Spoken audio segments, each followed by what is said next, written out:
जय हिंद। देखिए, एक सरकारी संस्था एसएससी को खुद अपना काम अच्छे से करना चाहिए। उसकी लापरवाही और गैर जिम्मेदारापन की वजह से आज टीचर्स को और स्टूडेंट्स को डिजिटल स्ट्राइक करना पड़ रहा है। एसएससी में जो हो रहा है वो बर्दाश्त के बाहर है। क्योंकि 200 नंबर आने के बाद भी सिलेक्शन ना होना क्या साबित करता है कि जान निकाल के रख दो पेपर के अंदर। रविवार से ही हैशटैग मोदी रोजगार दो ट्विटर के साथ साथ यूट्यूब पर ट्रेंड कर रहा है।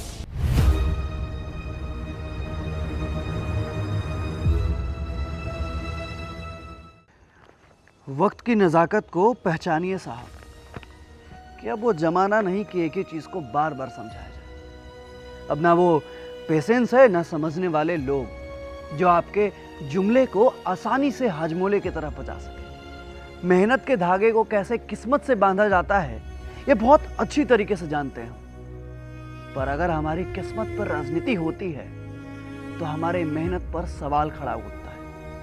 और अगर हम दुनिया से लड़ने का हौसला रखते हैं तो इसे जीतने का दमखम भी रखते हैं। और हाँ, हमें तब तक कोई हरा नहीं सकता जब तक हम खुद से ना हार जाए, क्योंकि हम हवाओं में नहीं हौसलों पर चलते हैं और हौसले अक्सर हवाओं का रुख मोड़ दिया करते हैं साहब। आदमी मन से मेहनत करे और रिजल्ट ना आए तो बड़ा दुख होता है साहब।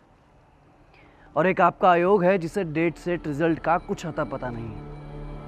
ये कैसा खेल है साहब जहां मंत्री भी आप हैं और शतरंज भी आप ही का है। ऐसे में हम जैसे पयादों का क्या, जो इस उम्मीद से आगे बढ़ते चले गए कि पीछे आपकी ताकत और साहस है, पर अब ये ताकत आपकी पिघल कर पानी हो चुकी है। अब इसे ना जमाने की जरूरत है और हम जमाएंगे और इस पानी को बर्फ भी बनाएंगे। किसी ऊंचे झरने से गिरते पानी की चोट का शायद आपको अंदाजा ना हो, पत्थर तोड़ देती है साहब। फिर तो यह आयोग है और कुछ नहीं। और उन सुनामी लहरों का शायद आपको खबर न हो, जो एक बार पीछे हटती है तो दूसरी बार पूरे इलाके को डुबो देती है। जब टेबल लैंप के नीचे हम अपना नोट्स खोलते हैं ना, तो हमें सिर्फ नौकरी दिखाई देती है, क्योंकि जब नौकरी नहीं तो हम स्टूडेंट किस लिए। जब आपको नौकरी देनी ही नहीं तो फिर ये एग्जाम किस लिए, ये फॉर्म किस लिए और ये आपका एसएससी आयोग किस लिए। क्या छोटी सी उम्र में सपने देखना गुनाह है? तो फिर आप बताइए ना, इन सपनों को कुचलना कितना बड़ा गुनाह है। स्टूडेंट के सपनों को कैसे कुचला जाता है ये देश के सिस्टम से पूछिए साहब। और ये दिन भी याद रखा जाएगा जब देश के कर्णधारों को देश में ही अपने देश हित के लिए लड़ना पड़ा। जो स्टूडेंट दिन रात एक करके नौकरी की तैयारी करते हैं, उनके आंखों का दर्द आपको क्या पता। इस बार नहीं तो अगली बार, और अगली बार नहीं तो अगली बार, बस यही जिंदगी है हमारी। पर वो अगली बार कब होगा इसकी कोई गारंटी नहीं है। और ये सिस्टम है आपका। खुली किताब में खुले आंखों से सपने देखना ये जिंदगी है हमारी, पर अब खुले बाजार में खुले सपनों को बेचना ये सिस्टम है आपका।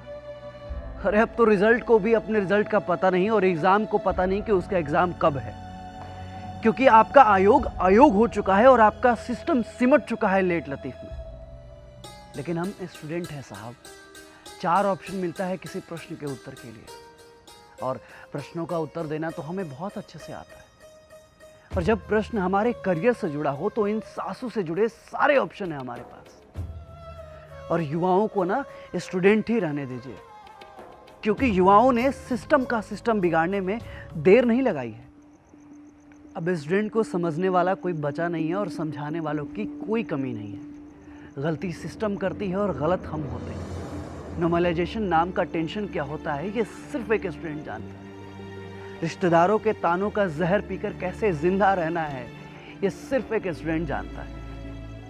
इमोशन को कैसे स्माइल से रिप्लेस करना है ये सिर्फ एक स्टूडेंट जानता है। एक समंदर में कितनी हलचल होती है ये सिर्फ और सिर्फ एक स्टूडेंट जानता है। अब माचिस की तिल्लियों को एक साथ जलना ही होगा। क्रांति ही करना है तो करेंगे, लड़ना है तो लड़ेंगे, जूझेंगे, भिड़ेंगे और उखाड़ के फेंक देंगे ऐसे सिस्टम को जिसने हमारे सपनों को कुचलने की कोशिश की है। अरे हमारे मासूमियत का नफरत देखा ही कहा है आपने। जिद पे आ गए तो बैक का ऑप्शन ही नहीं देते। एग्जिट की तो दूर की बात है। अब इन आंखों में पानी नहीं सिर्फ सपने बचे हैं। जिन सपनों में शामिल है पिता की दी हुई हर महीने की मजदूरी और माँ की फिक्र, जिन सपनों में शामिल है मेरे गांव के दूसरे बच्चों की उम्मीदें, और जिन सपनों को जीने के लिए हमने कई रात नींद से समझौता किया, जिन सपनों को जीने के लिए हमने कई बार अपने भूख से समझौता किया, जिन सपनों को जीने के लिए हमने कई बार जिंदगी और मौत से समझौता किया, अब अगर उन सपनों को खो दें, अब अगर उन सपनों को बचा ना पाए, तो फिर हमें सपने देखने का कोई हक नहीं है।